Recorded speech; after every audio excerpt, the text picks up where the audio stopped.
Welcome to my channel. এই ভিডিওতে আমি ফুট লিভারের নিউমেরিক্যাল প্রবলেম সলভ করে দেখাবো। প্রবলেমটি হলো a foot lever is 1 metre from the centre of shaft to the point of application of 800 newton load. Find 1 diameter of the shaft, 2 dimensions of the key and 3 dimensions of rectangular arm of the foot lever at 60 mm from the center of shaft, assuming width of the arm as 3 times thickness. The allowable tensile stress may be taken as 73 MPa and allowable shear stress as 70 MPa. তো এই প্রবলেমটি আমি এখানে solve করব। তো এই প্রবলেমটি solve করার আগে আমি একটা ভিডিও বানিয়ে রেখেছি, সেখানে আমি হ্যান্ড লিভার অথবা ফুট লিভারকে কীভাবে ডিজাইন করতে হয় সেটা নিয়ে বিশদে আলোচনা করেছি। তো এই প্রবলেমটি সলভ করতে গেলে সেই ভিডিওটা কিন্তু দেখা অবশ্যই প্রয়োজন, মানে ফুট লিভারের যে ডিজাইন প্রসিডিউর সেটা অবশ্যই জানতে হবে, তারপরে কিন্তু এই প্রবলেমটি সলভ করা যাবে, তাছাড়া কিন্তু যাবে না। তাই তোমরা যদি সেই ভিডিওটি দেখে না থাকো তাহলে আমি সেটার লিঙ্ক ডেসক্রিপশন বক্সে দিয়ে রাখবো, সেখান থেকে তোমরা অবশ্যই দেখে নেবে, তারপরে এই প্রবলেম রিলেটেড ভিডিওটি দেখবে। ওকে, তো এবার প্রবলেমে আসা যাক। তো এখানে আমাদের কি সলভ করতে হবে? প্রথমে যে শ্যাফট আছে, শ্যাফটের সমস্ত শ্যাফটের ডায়ামিটার আমাদেরকে বের করতে হবে। যেই শ্যাফট আর বসের মধ্যে যে কি আছে সেই কি এর ডাইমেনশন আমাদেরকে বের করতে হবে। আর যে ফুট লিভারের রেক্ট্যাঙ্গুলার আর্ম থাকে, সেই রেক্ট্যাঙ্গুলার আর্মের বসের সেন্টার থেকে অথবা শ্যাফটের সেন্টার থেকে 60 mm দূরে যে ডাইমেনশন আছে সেই ডাইমেনশনটা আমাদেরকে বের করতে হবে। ধরে নিতে হবে উইথ হলো থিকনেসের 3 গুণ। তো এবার প্রবলেমটি সলভ করব।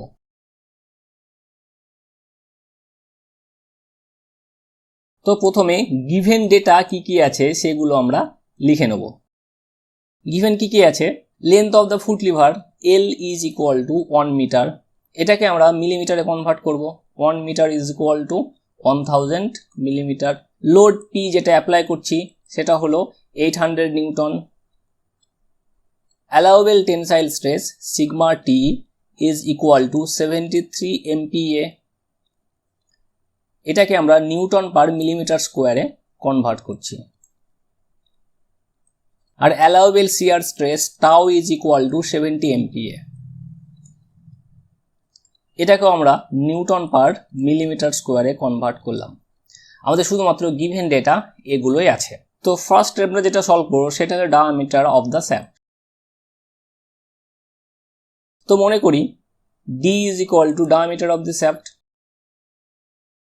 তো আমরা এখানে ফিগারে দেখতে পাচ্ছি যে এখানে আমাদের পি লোড অ্যাপ্লাই করা হচ্ছে। এদিক থেকে আমরা এটাকে পি লোড অ্যাপ্লাই করছি, মানে পি লোড অ্যাপ্লাই করছি, তার মানে এটা আমাদের ঘুরবে, এই দিক বরাবর এটা ঘুরতে থাকবে। তো আমরা এখানে পি লোড অ্যাপ্লাই করলাম, এর ফলে এর মধ্যে রোটেশন ক্রিয়েট হবে। আমরা যে শ্যাফটের ডাইমেনশন বের করতে চলেছি সেই শ্যাফট হলো আমাদের এই শ্যাফট, এটা শ্যাফট, এর ডায়ামিটার হলো D। তো এই শ্যাফটে যদি পি লোড কাজ করে তাহলে এর মধ্যে যে টুইস্টিং মোমেন্ট কাজ করবে সেটা আমরা প্রথমে বের করব। তো twisting moment T is equal to P into L। তো P এর ভ্যালু আমরা জানি, P হলো 800 Newton into L is equal to 1000 mm। তো এটা হলো 800 ইন্টু 10⁻³ নিউটন mm। এটা হলো টুইস্টিং মোমেন্ট। আবার এই শ্যাফটে যে টর্ক কাজ করছে সেই torque T is equal two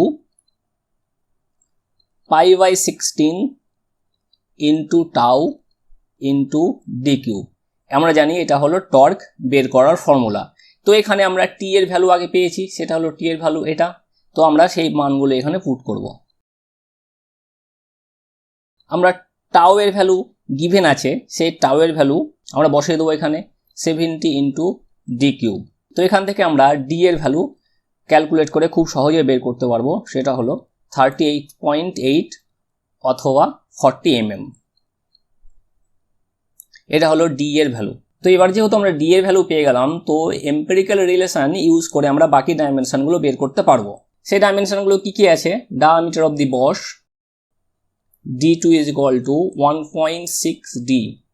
তো 1.6 into 40 is equal two 64 mm।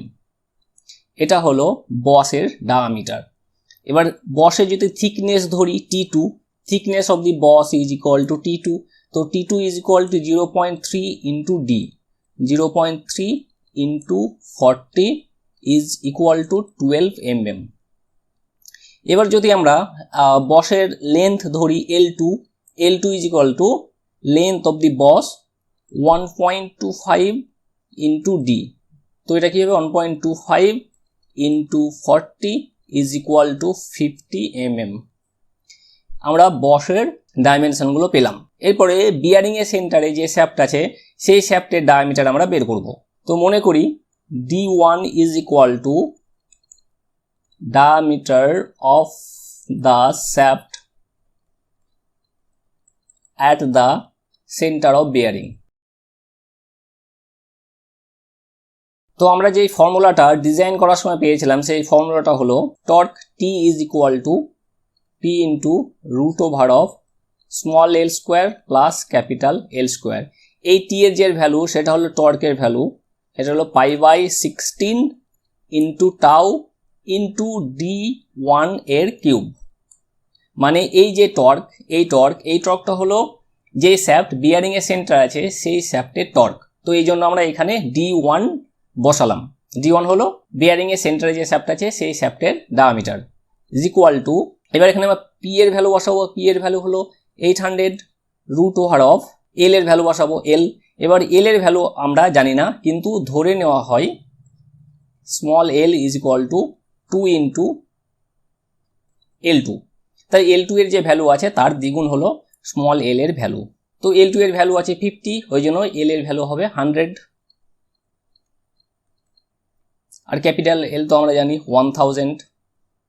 তো এটাকে যদি আমরা সলভ করি তাহলে আমরা এখানে টাউ এর ভ্যালু আছে, দেওয়া আছে, গিভেন আছে, ওখান থেকে বসিয়ে আমরা D1 এর ভ্যালু পাবো।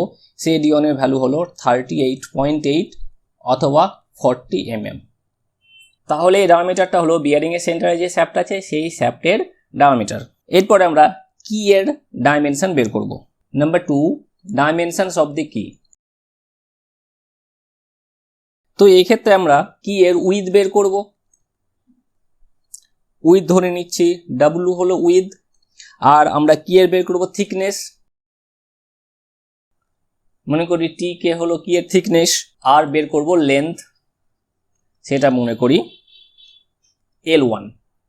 আমরা উইথ আর থিকনেস যদি চার্ট থেকে ধরে নিই তো সেই ক্ষেত্রে উইথ হবে WMM আর থিকনেস হবে আমাদের 8 mm।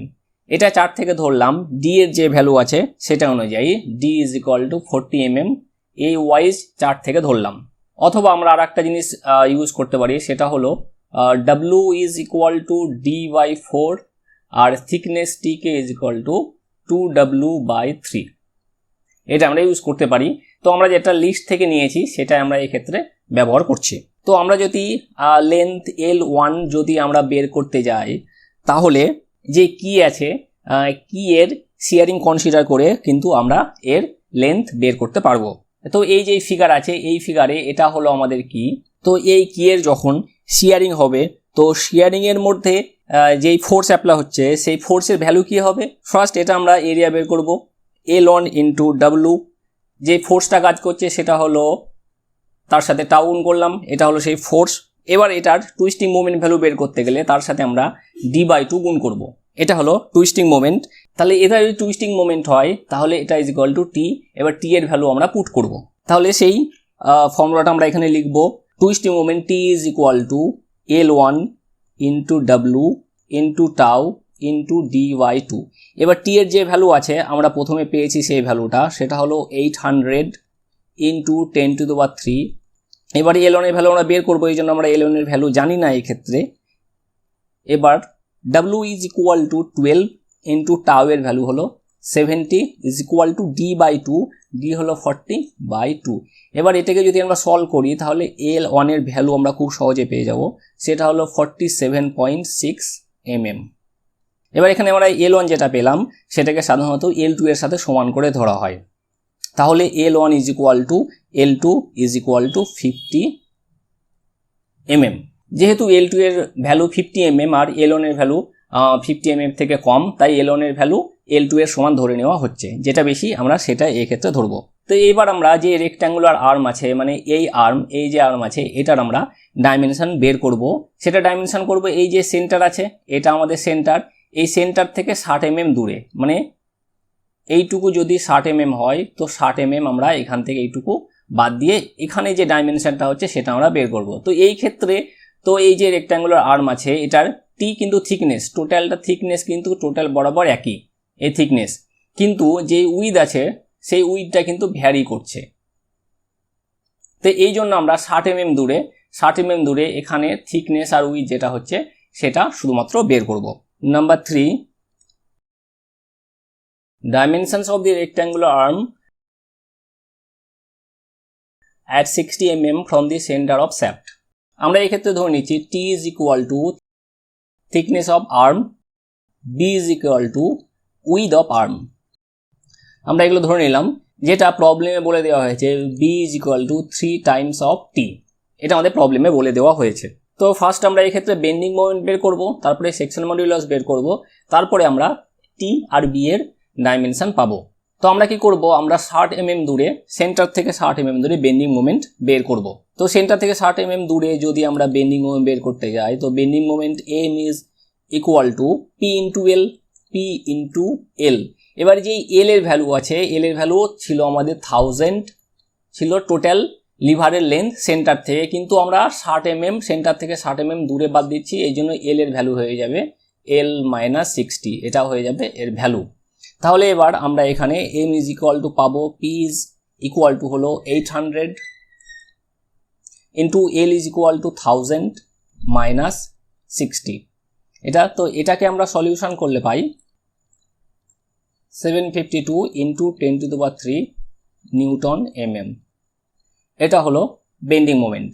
এবার section modulus Z is equal two 1/6 into T into B square, এটা হলো সেকশন মডিউলাস। তো আমরা কি জানি B is equal two 3 into T, তো আমরা এই ভ্যালুটায় এখানে পুট করব। তো 1/6 into T into 3 Times of T তার হোল স্কোয়ার, তো এটা হলো 1.5 T3, এটা হলো সেকশন মডিউলাস Z।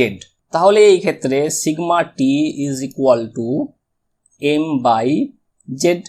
এবার আমরা সিগমা T এর ভ্যালু জানি, M এর ভ্যালু জানি, Z এরও ভ্যালু জানি, সেই ভ্যালুগুলো আমরা এক এক করে পুট করব। সিগমা T হলো 73, M হলো 752 ইন্টু 10⁻³ আর Z হলো 1.5 T3।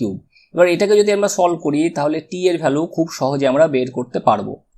তাহলে T is equal two 19 mm or 20 mm ধরে নিলাম। তাহলে T যদি আমরা পেয়ে যাই তাহলে B খুব সহজে পেয়ে যাব। So B is equal two 3 Times of T, তো 3 into 20 is equal two 60 mm। তো এই হলো রেক্ট্যাঙ্গুলার আর্মের ডাইমেনশন সেন্টার থেকে 60 mm দূরে। এই ক্ষেত্রে উল্লেখযোগ্য, যেহেতু এই লিভার আর্ম ট্যাপার্ড হয় তাই উইথ টোটাল লিভারের লেন্থ ওয়াইজ সমান থাকে না। তো যে ফুট প্লেট থাকে, ফুট প্লেটের কাছে যেই উইথ হয় সেটাকে যদি আমরা ধরি B1, তাহলে B1 is equal two B/2 is equal two 60/2 is equal two 30 mm। এটা হয় যেখানে আমাদের ফুট প্লেট থাকে, ফুট প্লেটের কাছে উইথ এটা হয় মানে 30 mm হয়, মানে এটা আমাদের হলো ফুট প্লেট। তো এখানে আমাদের থিকনেস তো অবশ্যই T, এটা থিকনেস T, কিন্তু এই বরাবর যদি আমরা দেখি তাহলে এখানে আমাদের উইথ এটা হলো B1 আর এখানে হলো আমাদের B, এটা হলো B। তো B কিন্তু অনেক বেশি, B1 অনেক কম, তো B1 is equal two B/2 এটা ধরে নেওয়া হয়। তো এই হলো numerical problem on foot lever. আশা করি এই প্রবলেমটা নিয়ে তোমাদের কনসেপ্ট ক্লিয়ার হয়েছে। তো এই ভিডিওটি দেখার জন্য ধন্যবাদ। এই চ্যানেলের আরও আপডেটেড ভিডিওর জন্য এই চ্যানেলটিকে সাবস্ক্রাইব করো।